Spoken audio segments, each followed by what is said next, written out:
back to the podcast. It's been a little while since we decided to sit down and do a podcast, but Jamie and I have been discussing what it takes to make a good podcast, and we realized it was just doing the same thing as we did before. But we're also thinking about launching it on like a channel called The Graphic, which was kind of inspired by El Gráfico of Argentina, which is incredibly pretentious. But at the same time is also like speaks to some of what we were talking about when we first started doing the podcast together. So for that very reason, we're going to make our own podcast channel and try to make it into something. But for now, it still lives on the Laurence McKenna on Football channel. Welcome back. It's good to have you guys. Interesting weekend.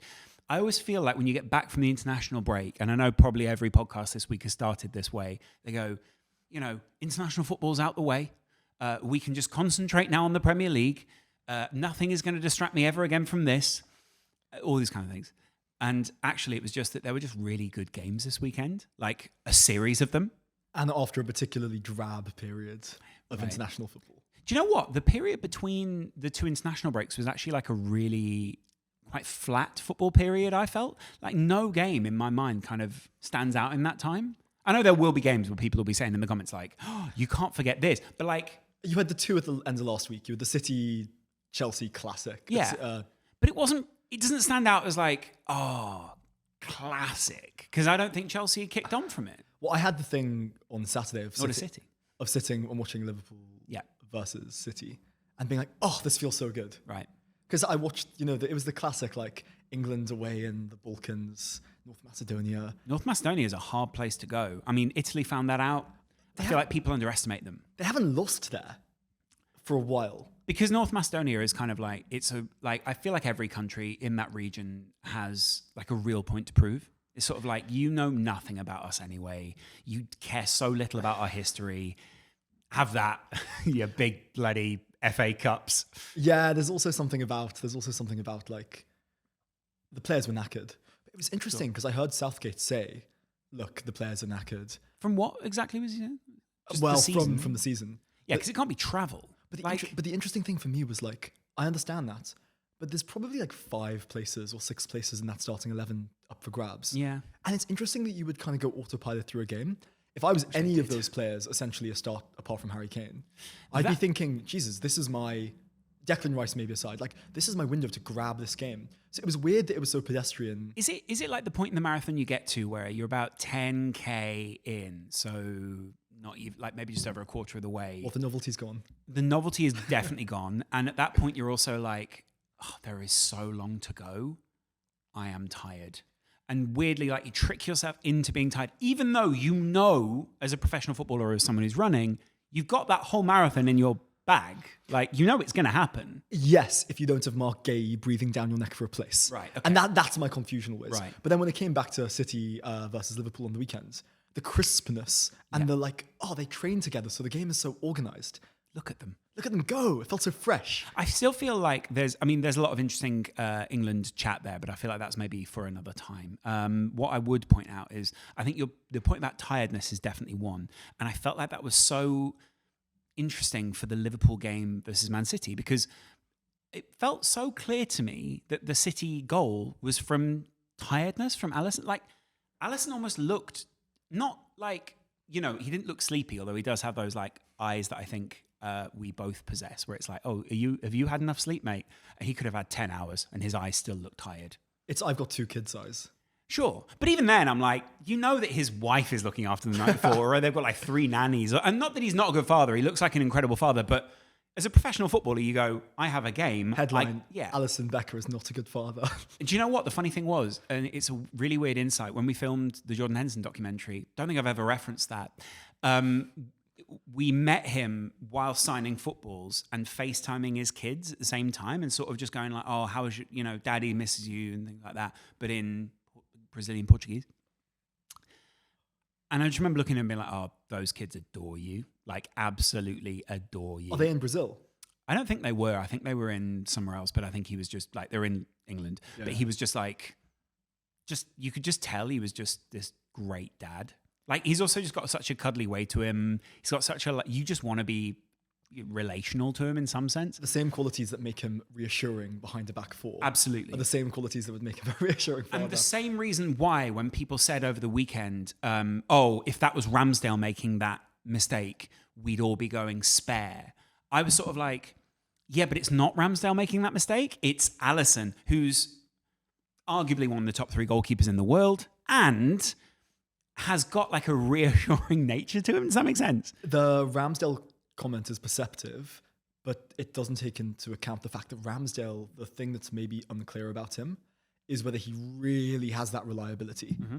The Alisson dines off. So Alisson is allowed to make that mistake without it really affecting his image because we know he's reliable. We know he's a safe pair of hands. You know, he's also brave to an extent because he's been in a Klopp side which has really been through the ringer. And there are other goalkeepers that will probably go, listen, mate, like you're absolutely just rinsing me. You're exposing me to so much.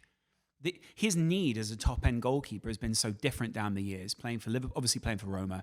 Before that, obviously, he had a career leading up to that as well. But, you know, when you get to the big league of Roma, Liverpool, and Brazil, he wasn't Brazil goalkeeper when he arrived at Liverpool. I think he was like transitioning into that era of being that great. Like he wasn't like nailed on. It was like him or Edison. Now I feel like he's that. If that makes maybe not for Brazil, but in my mind, well, the thing is, Liverpool couldn't play the way they do really without a goalkeeper who you would back 2/3 of the time 1-on-1. I think he might be the most overall best goalkeeper in the world. It was Oblak at one time, I think, and maybe don't talk about that. But like it was Oblak at one time. And I think he was like the gold standard. Neuer, not necessarily the best goalkeeper in the world, just very uniquely that goalkeeper. I don't think you can really make it's like apples and oranges type comparison with Neuer for me and Alisson. I feel like he's basically the all-rounder that you can kind of make an argument for of, well, your guy does this. Yeah, he does that. Okay, your guy, yeah, he does that. And him replacing Mignolet for me is so... like it's such a jump. No disrespect to Sam Mignolet, but what the thing with Mignolet was Sunderland, he was facing such high volume of shots, so it was like, oh, this guy's a good goalkeeper. It became very clear that when he got to Liverpool, it was like, oh, you're going to be. He was in Brandon Rodgers' side, so he wasn't bored. But like, you're a different kind of goalkeeper now, and the task is different. Can you adapt? Alisson seems to have simultaneously adapted every season to what Klopp needs him to do. Sometimes we're just going to lock it down and, you know, you're going to face 1-2 big chances a game. Other times, volume. I don't know another goalkeeper that I feel has had that same rigmarole to go through. Yeah, especially not one who plays for a top club. I mean, the point about volume versus big chances is important because all goalkeepers are good shot stoppers. Mm-hmm. So by definition, almost every goalkeeper looks good in a team that finishes 17th. Yeah. Just because you're in a position to look good. Whereas Ramsdale in the second half against Brentford plucked a cross out the air that he wasn't favoured for. Yeah. And I just thought, oh my God, they're a top club, but that's the intervention. And I felt that way. I feel that way about quite a few goalkeepers in the Premier League at the moment where I'm like, oh, like that's real command. Like there's and I think, you know, obviously when you talk about anyone who's playing at the top level, they're good. But there is another level of good. And I feel like that's quite high at the moment in the Premier League for me. Well, we were just chatting off air about the fact that if Ramsdale left Arsenal, there's not an obvious like top Premier League destination for him to go to. Well, there only feels like there's one to us. Which is maybe Chelsea. And I feel like that's actually quite obvious. I don't feel it. Could you make an argument for Spurs? I mean, with Vicario, maybe not, because he seems to just fit so well. It's not really an immediate need. Why would you spend that money when there's clearly needs elsewhere? Chelsea seem to have, well, quite a maligned goalkeeper there. When was the last time they had a goalkeeper they liked? Courtois, and they liked him exactly until he said, hey, I prefer to be in Madrid.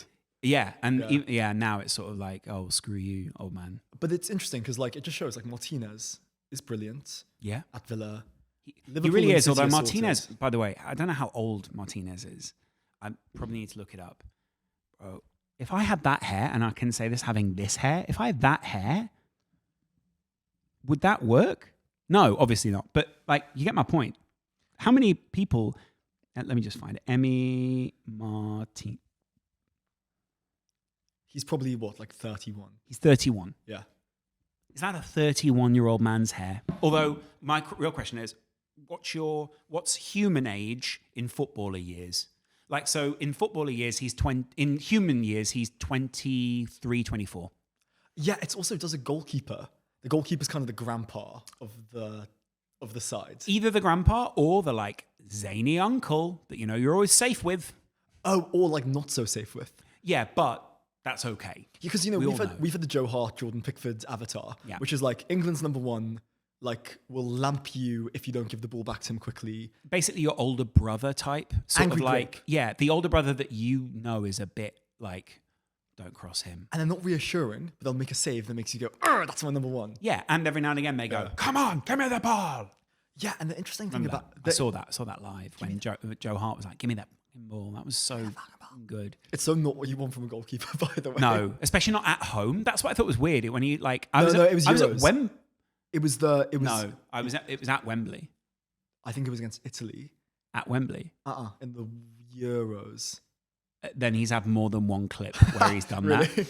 I mean, because I feel like he ran behind the goal. There's a couple of times where he's been famous, I think, for saying things now then. Because I remember seeing him go spare at someone and I was like, you're at home in Wembley, mate. Like, chill. Is there an argument that like that goalkeeping style makes sense when you're at Birmingham City in the Championship on loan? And as you go through the ranks, it's like in the European Cup, the goalkeeper's job is to be a chilled out entertainer. Well, it's basically you have to be Buffon. Buffon is like Champions League. Like if the Champions League had a poster, Buffon is that poster. Shit, without having won it. Yeah. Which is like the Greek tragedy. I know, but he is. But in Mr. my Champions mind, League. he won it with every Italian team that won it in those years. So like if he'd have played, basically what you do is you go, if he plays, do Liverpool win in Istanbul? No. If he plays, do they win in Athens? Still the same. He lost with Juve in the penalty shootout, I think, in 01. At Old Trafford. At Old Trafford, was it? Yeah. Yeah. I remember watching, that was like one of the first Champions League games where I remember being like, this is international. Whoa, these are other countries. Yeah, and like I knew about the other countries before, but I was entering like a teen era where I was like, okay, other countries exist and I can visit them independently of these two other people in my life. Well, these other one person. When I say England number one, who is your Laurence McKenna's England David number Seaman. one? David Seaman. Yeah, and weirdly, you're old. Thanks.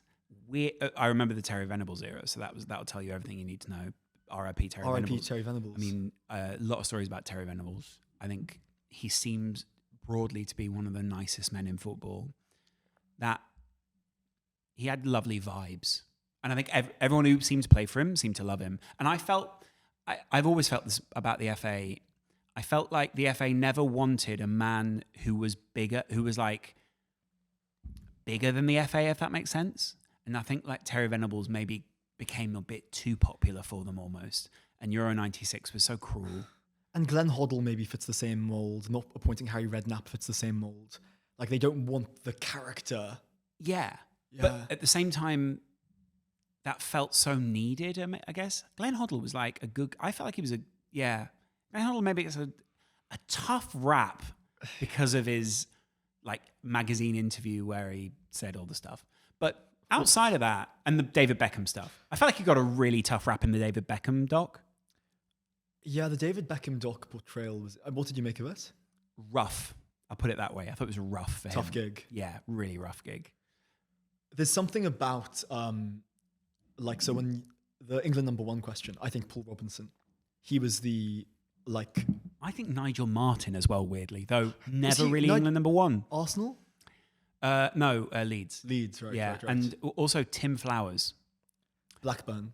The reason he sticks out in my mind is there used to be coins that you could collect for every team, and they were from an Esso garage, like the fuel, and he was the one that everyone had, so you had him because it was Tim Flowers, like third choice goalkeeper, low value coin, or you were like, oh, need Tim Flowers. And no one could ever... There was like this Tim Flowers market bubble of lots of people who had Tim Flowers and then people who really needed Tim Flowers. And these people never met, weirdly. Well, I had a similar thing. My friend got back from traveling and I was like, I'll get him some Premier League stickers to say welcome back. The Premier League stickers, I don't know if this is the official one or what's going on. They're not 22, 23 or 23, 24. They're 2023.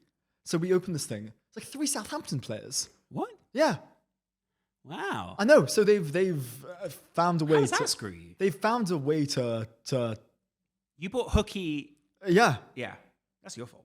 I was getting James Ward-Prowse Southampton. I wanted the... You're not happy with that? No, I wanted the Ange... The David... I wanted the David Moyes, scared shitless, you will practice corner kicks until your knuckles bleed, young James version. Do you know what the funny thing is? I actually watched the Louis Theroux Anthony Joshua interview the other day.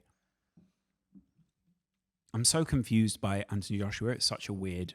I don't know why I brought this up, but I find him a very confusing character. And it's kind of similar to what I'm sort of sick of in football right now, is the performativity of the whole thing. The character he now doesn't feel like who he is. So I look at him and I'm like, you're not being you. Like, you're not being yourself. And what's the presented version of him, and what's the him version of him? Just sort of a calm, affable guy, you know? Just sort of, you know, I used to be a bit tasty, but I'm not anymore, you know? And maybe that's true. But you can see there's like something screaming inside him when he's given this interview.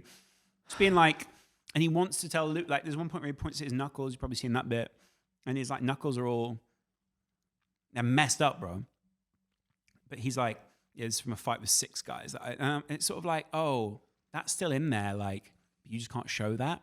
It's also like interesting when boxers feel the need to like exude, aren't I tough? Mm-hmm. Like, we know you're tough. You're like 6'6", and you beat up Klitschko. Mm-hmm. It's like footballers showing off that they make money. Mm-hmm. It's like, yeah, like, I don't know, you used to play behind Zinchenko at City. Yeah. Like, I know you were on 70 grand a week. Right. Don't show me your knuckles. Yeah. Or your bank accounts. But also just like, if you're going to tell a real story, tell a real story.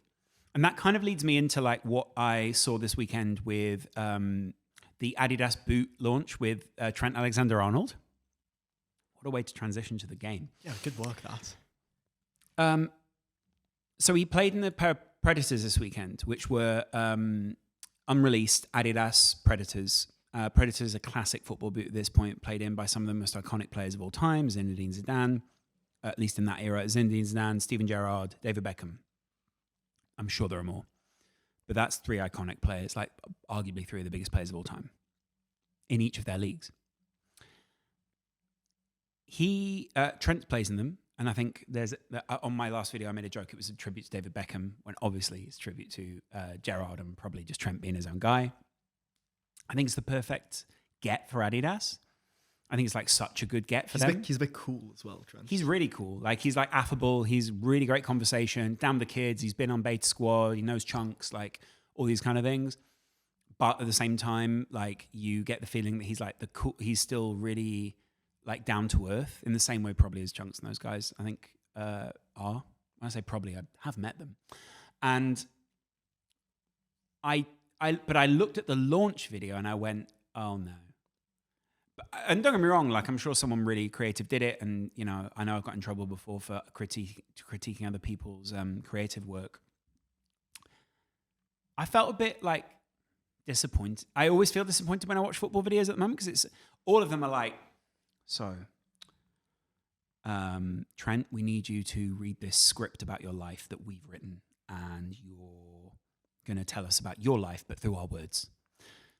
I watched the video, I was like, why didn't you just give him a point to riff on and get him to like say it, instead of going, for years, I played football when asked on the weekends. You're like, no way. Also, it's not doing Trent justice, because he's great to chat. I know this. I've sat down with him in a Nike documentary and gone, tell us about this. And he's not missed a beat. Have you heard him chat to Alistair Campbell? Yeah. He's brilliant. And he's like kind of funny and kind of like unceremonious and kind of like super sharp. Like, loads of great personality. And then I was watching this and I was like, there's none of that in this. Yeah, and he can also do the other side, by the way, which is, have you seen this thing with like Andy Robertson? Mm-hmm. And he's great there as well. Great banter. The other thing about Trent that's cool is like, he's a little bit like the first through the wall on like that kind of right back. Mm-hmm. Like I'm David Beckham, but I'm not. Mm-hmm. And I'm actually a bit cooler because I grew up in Liverpool and play for Liverpool. Mm-hmm. So he's got like interestingly, the thing that makes him cool, which is kind of how he looks, his shape, his shoulder. He's like an amazing body. But I think he's the worst. I was just thinking this. Is he not like the least good body for one-on-one defending? Because I think you either want to be like Kieran Trippier, like really low, or you want to be like Kyle Walker, which is just like come out of a lab. Whereas Trent's a bit like Bellingham, he feels quite top heavy. Yeah. And a bit tall. Like, he looks a bit like, there used to be like an avatar on David Beckham's football boot Yeah. I'm going to put David Beckham. Probably shouldn't write in David Beckham Predator. I feel like that's What in dangerous territory? blue. I know because I used to have this boot. Blue, maybe it's blue and white. Here you go. Right. Let me see. Does that work? No, it kind of does. I don't know if you can see it. You might be able to see it. Like, can you see that? Yeah, just Yeah. that. Yeah. Can you see it? Yeah, That looks very like Trent. No? As in Trent's upper body. Yeah. Doesn't Doesn't you know it? what it is? It's all of the it's the curves and the ridges. Yeah. It's so weird. That really looks like Trent crossing a ball. And he has like a, I don't know, it's just him. It's weird. Yeah, you know what's interesting is like, do you think he would get into England's five-a-side team? Yeah. Yeah, me too. He doesn't get into the starting. No, I know. And the thing is, he's legitimately England's fourth choice right back. Oh, But he may well be, because I'm having he's him listed behind. as a midfielder for this reason. Exactly. And I think like Southgate gets a lot of understandable shit. Mm-hmm. But like he's done the thing. He's gone like, let's try this. Kind of fair play. It works. I I mean, it definitely works. Rice, Bellingham, Trent, Foden, Saka, Kane. Can we just do that? I'm assuming we can just do that. Well, we can't. Just to be clear, we could. We could, right? I don't know why they don't. I mean, maybe I know why We're they missing don't. a centre back, is why. Really? Well, yeah, I think John Stones is what you're basically saying. So John Stones is what we're missing right now. Yeah, I think if we had Stones, look, if we had Shaw, Walker, Stones Maguire, or Stones Gay, take your pick. Oh, there's one. Sorry, what? There's one obvious choice there. Do you And think then Gay? one less. Yeah. Oh, I think Maguire. What? Well, because like at international level, the game's so boxy. Like he's never Sure. So he's- it's actually a bit more suited to him. yeah. Although I say that, if you're playing Trent, Bellingham, Rice, you actually might need Gay. I also just think if you have like international football wise, people look at him and go, "I'm going to go at you, bro." They just pick out. He's like player of the tournament in the Euros, and he's just such a Was he? square. Yeah, he was team of the tournament for sure. Just such a square. I feel like that was maybe pre the next era of football. Like that Euros might have marked The last. the last. It's like the epoch has ended. Okay, so here's my question. Long live Harry Maguire. So here's my question. Yeah. You know, we're now in the era of like inverted fullbacks and like the end of Danny Drinkwater. Yeah, centre Now- back's the next one, You're now either a Kanji or you're Alvarez. which is basically a libero or a trequartista. Yeah, that's so FM. I love it. Yeah. Caveat: obviously, there's room for other midfielders, No, there isn't. but like the Danny Murphy type, you're either going to now. What do you think Danny Murphy is? Sorry, just out of interest, because when I think of Danny Murphy, I think Danny Murphy's capable of playing in a double pivot in the modern era. But Yeah, I don't maybe. know is that yeah, true. maybe. But he's not the first pivot. Like I have him down as just a box to boxy kind of dude who moves the ball. I feel like maybe your attribute. I feel like Danny Murphy was slightly more mobile than that. I saw him only at Fulham though, really. Right. So I saw him. Obviously, I saw him at Liverpool. Yeah. I feel like he was a bit more mobile than that, but he was Okay. also. He's kind of hard to remember at this point, but I do remember him scoring some really good goals, and I do remember it being like, oh, when Danny Murphy's. It was unquestioned that Danny Murphy started in the midfield, if that makes sense. So it was good, Yeah, that is decent from him. Danny. But okay, here's my statement on this. I think you're going to have the midfielder who's awesome on the ball. This is, I don't know, like Enzo Fernandez. He will always exist. Your Declan Rices, your breakers uppers will always exist. But I think what's now coming in is your inverted centre half, fullback, and maybe your like more attacking Bernardo Silva type. Do you think that translates to international level? Do you think we not? find because there just isn't enough time on the training pitch? Is my question. Oh, interesting. But maybe if you played at your club, then that's the same as saying like there's not enough. They didn't feel like there was maybe enough time to be as progressed as a fullback at international level because That seems simpler mechanically, though, doesn't it? Just bomb on. going inside. Yeah, well, because I'm thinking, right, if Southgate decided to go like modern midfielder, we play Phil Foden in advanced 8. He'd be the Odegaard, right? He'd be So Sol 8. advanced 8. So you'd have like a 4-3-3, and you'd have like a midfield 3 of like Bellingham, Foden, Rice. That would be the modern. Where does Trent? Oh, see, this is maybe why Trent's a nice compromise, right?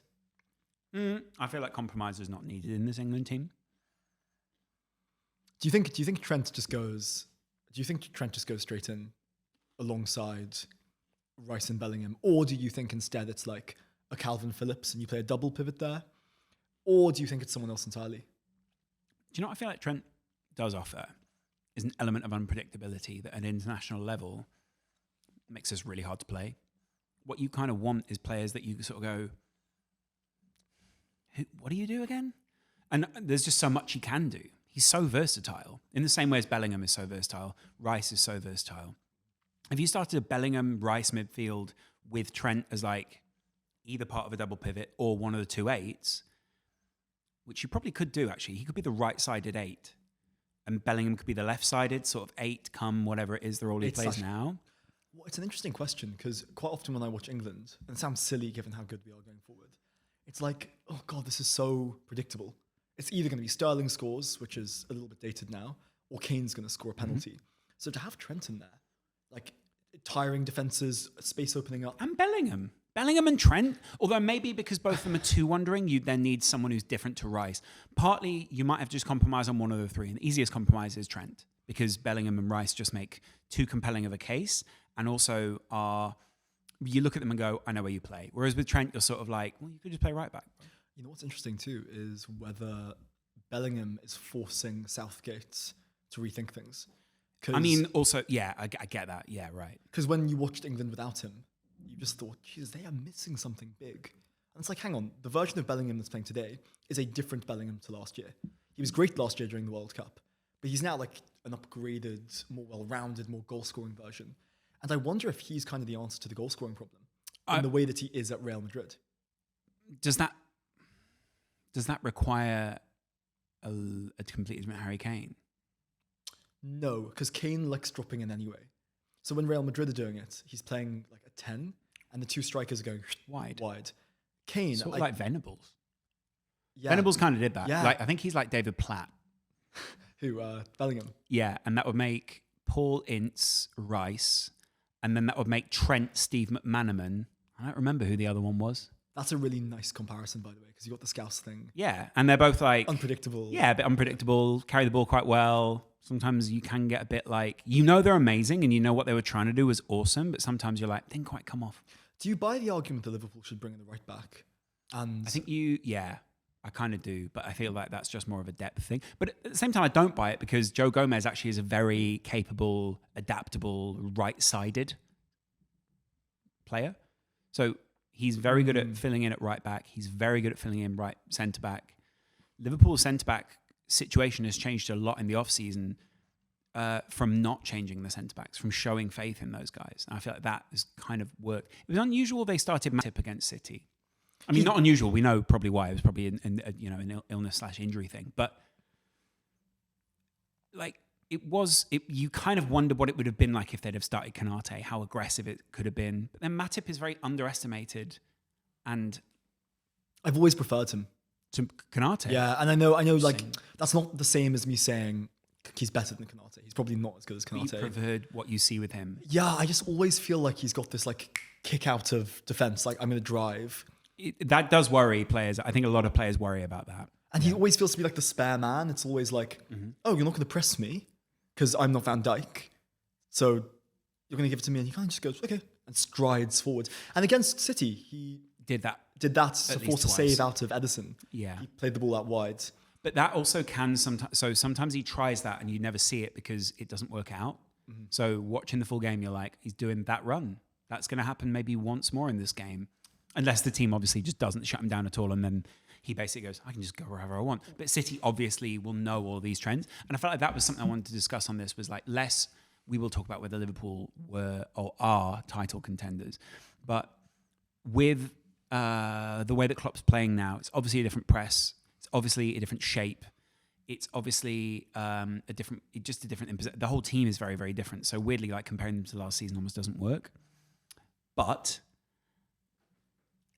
if you think about, like our level of analysis has gone up season on season on season. It's gotten so meta now that now we're like, okay, so we've gone from knowing that Jurgen Klopp presses and going pressing good, to now going, you don't press enough, to then going, but you're not pressing enough for another reason. So like we've added layers to our understanding through the outcomes, but we still feel weirdly behind on analysing Liverpool? I don't get Liverpool in the like analytical sense of the term. I watch them and I'm impressed and they look great and they change very quickly. Because they've changed so fast, I don't think I understand Liverpool. So like this is Jamie's lack of understanding.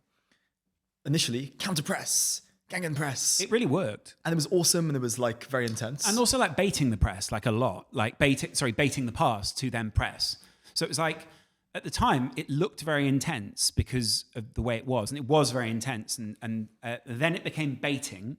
So that was sort of like, go on then, pass it there, and then we'll see whether you can get through that bit. Well, Evolution 1 was just, let's press. Then, as you say, it became a little bit more like, we're going to wait for the trigger.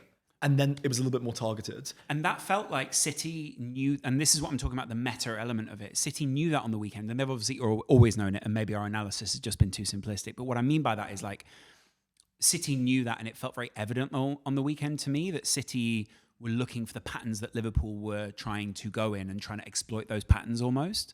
And I feel like that's where this Liverpool team is currently at, is like, they are feeling very confident about this new identity, but you have to allow the space for that new identity to expand, and you have to have the players to enact that. And Curtis Jones coming back and being dropped straight in is really interesting, but there's still the McAllister at the 6 issue, or McAllister being the deepest role in the team that I think is at the moment the limiting factor for our build-up play. Liverpool, this is why they're confusing, because in some ways they don't feel as like vertical as they used to be. They feel like they keep the ball and control the ball better. Yeah. But then you have like the odd verticalness, like Trent Alexander-Arnold, for example, being this like quarterback figure within a more controlled version of Liverpool than we've seen in the past. Mm-hmm. And when you watch them, it's like, okay, so are you about like getting Nunez in or Salah in, or are you about like McAllister playing a 1-2? Or both? Sure, I get that. And I think, on top of that as well, it seems like kind of, and this is where I'm going to, maybe I'll struggle to explain this, but like, narratives can sometimes really undermine like the assumptions that narratives can do on your analysis, and like sort of undermine your entire analysis, are very prevalent with Liverpool, and have really undermined the analysis of Liverpool in recent seasons, where it's like, well, Klopp presses, so X, they're not doing X, and people are always like, but they press, they don't do this, they don't do that. And what we found now is that Liverpool are slightly more passive, but passive in a good sense of the word, where it's like, oh, they're being passive. Like, they're meant to be being passive in this phase. And it's because, obviously, the legs just dropped out of that Liverpool midfield over 12 months. To an extent. I also just think Klopp, when they bought Carvalho and Harvey Elliott, and then they started focusing on, like, that area more, it was clearly a signal to move towards a different emphasis on the pitch, more towards those like 17 and 18 areas right in front of the penalty area. And that was somewhere that Liverpool hadn't focused in that way, in the like that control. Like, there's a lot more carrying of the ball now than there is of like, Jordan Henderson wouldn't carry as much. He would either be static and move it on, or like it would be a pass or a little bounce pass or a little like pass and move kind of thing. It doesn't quite feel that one-dimensional anymore. There feels to be a bit more... It's more sophisticated now because they can still do the vertical pressing thing, but they've added a string to their bow. It's kind of as if Thiago hadn't been injured for 2 seasons. Sure. And he'd come in and made Liverpool a bit more controlled. Mm-hmm. Like, that's happened through the revamp of the midfield, and that's happened through the adjusted style of play. Yeah. The cool thing about that, though, is when they went to City, they still pressed City at the Etihad, and they still moved the ball forward quickly. Really well. So, like, Liverpool have this nice balance around them now, which, like... It felt a little bit more like... I think against City, it felt a little bit more disjointed, but you could see...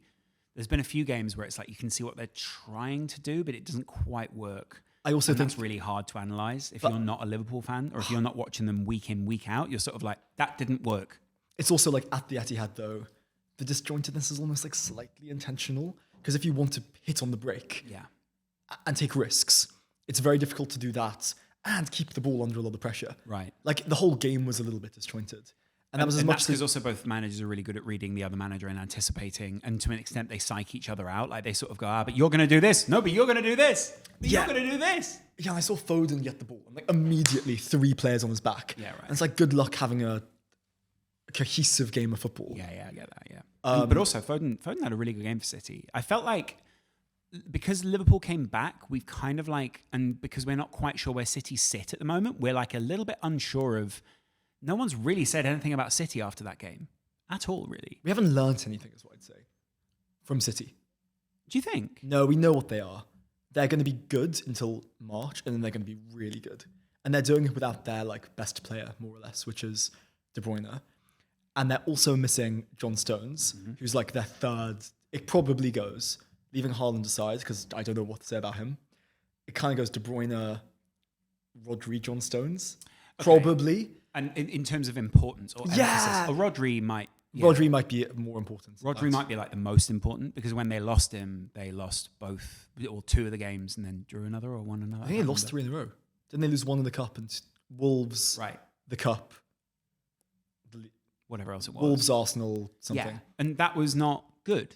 Like by definition of losing. But the point is, like, the City that we're seeing now, which is, it always feels also like they take 3 months to warm up to what Pep's new thing is, and they're still more or less top of the league always. Last year they were chasing Arsenal, but they're within touching distance. So chasing Arsenal this year, and they are again. Yeah. By the way, that's the other. In the same way, I'm saying it's encouraging that City are at touching distance without being brilliant. The same applies for Arsenal. They've not been nearly as free flowing as they were last year, but shit, they're top of the league. Like, well done them. Like, if they do find any fluency, I don't think their squad is strong enough to win the league.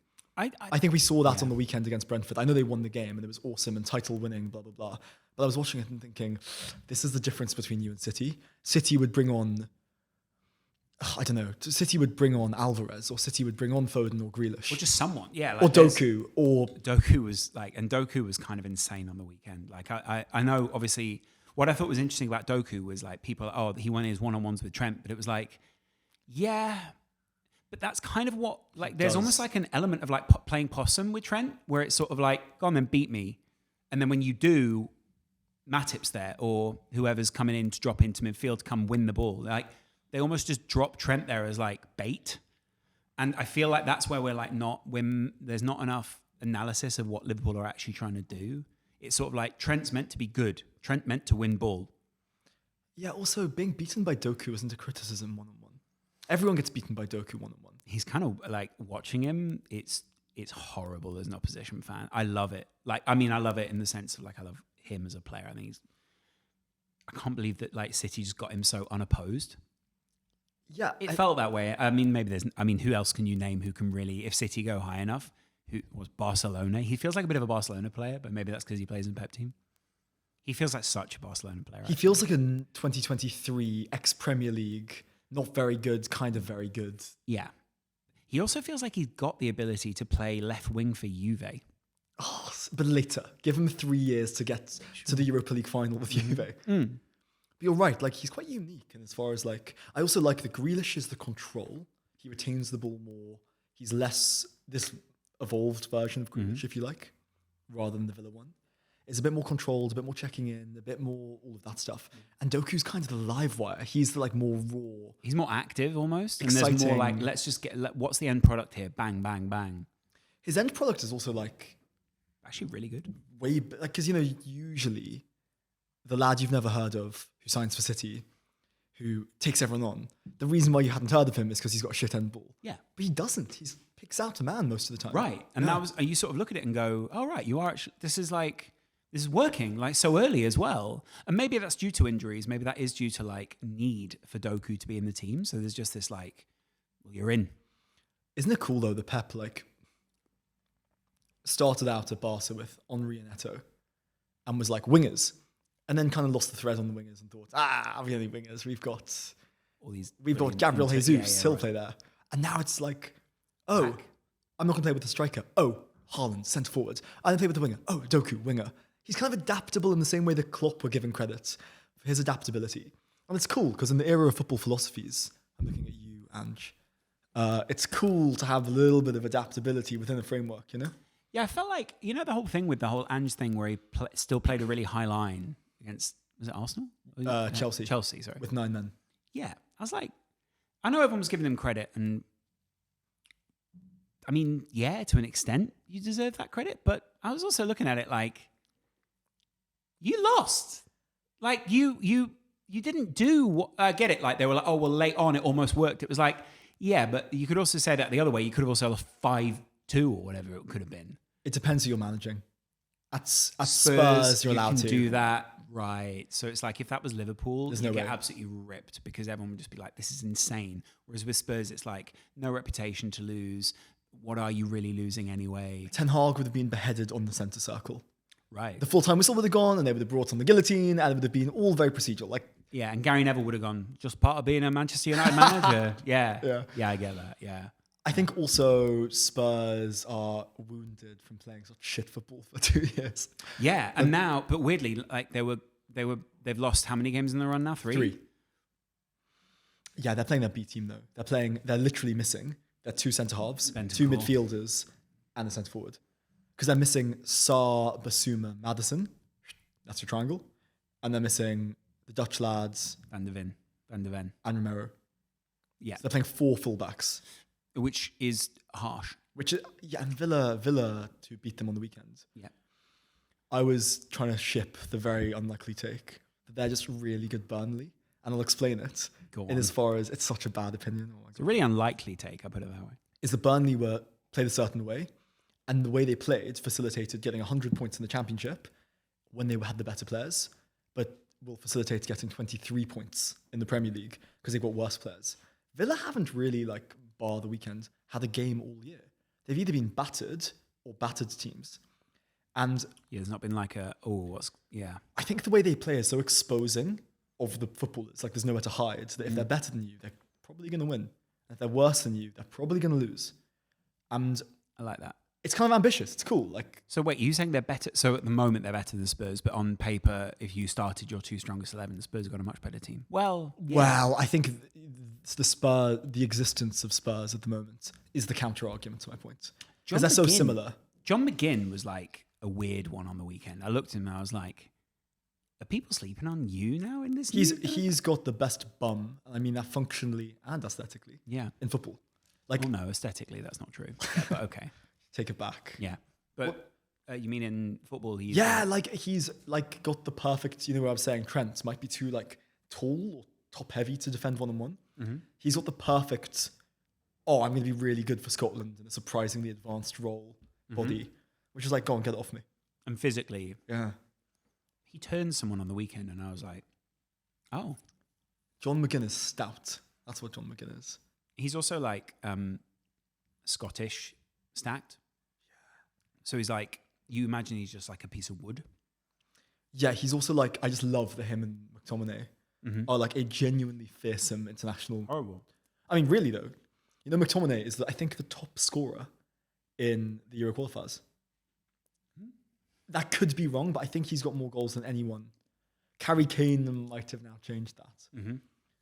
Love that though. But it's McSauce, perfect. And I love that Steve Clark has found his eudaimonia, his eudaimonic role where he's just I'll take a side who are kind of the West Brom of international football. Mm-hmm. I hope West Brom fans will use that more of an insult. Who's thanking you? I mean, both? Neither. Yeah. Okay. But he's taken the West Brom and gone, okay, both our best players are left backs. Only one of them is fit at the time. We don't have a striker, so let's sign one from Australia. Mm-hmm. We don't have a goalkeeper. Okay, well, Angus Gunn's going from England. Bam. We need another striker. I wonder what Che Adams is up to. And he's kind of worked it all out. Sure. I don't really have a response to that because I can't undermine Scotland and I can't really analyse them enough to say that I know or do not know them. But I get what you're saying. It seems like this kind of he's maximising the pieces that he has in there and that the sum of their parts is much stronger than it was, which then feeds into why isn't McTominay then playing more for Manchester United? Because he seems like the kind of player who's capable, when given a very solid role, of, you should do more than the sum of your parts. I think it's because international football is slower.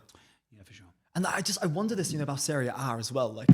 Every time a player, a midfield player, leaves England to go to Serie A, it's hard to help. You just think, he'll do really well there. And if you ask yourself, why do you think that? It's because you can just imagine him sitting there in the middle of the midfield, not running, right, being a good footballer. Oh. I think international football, it's not a surprise Maguire and McTominay, who are United, have struggled at times, are viewed as top international players. It just suits them. Or Scamacca, couldn't get into West Ham's team, but he's Italy's number 9. That's an Italian thing. That is the Scottish starting seeing themselves more like the Italians.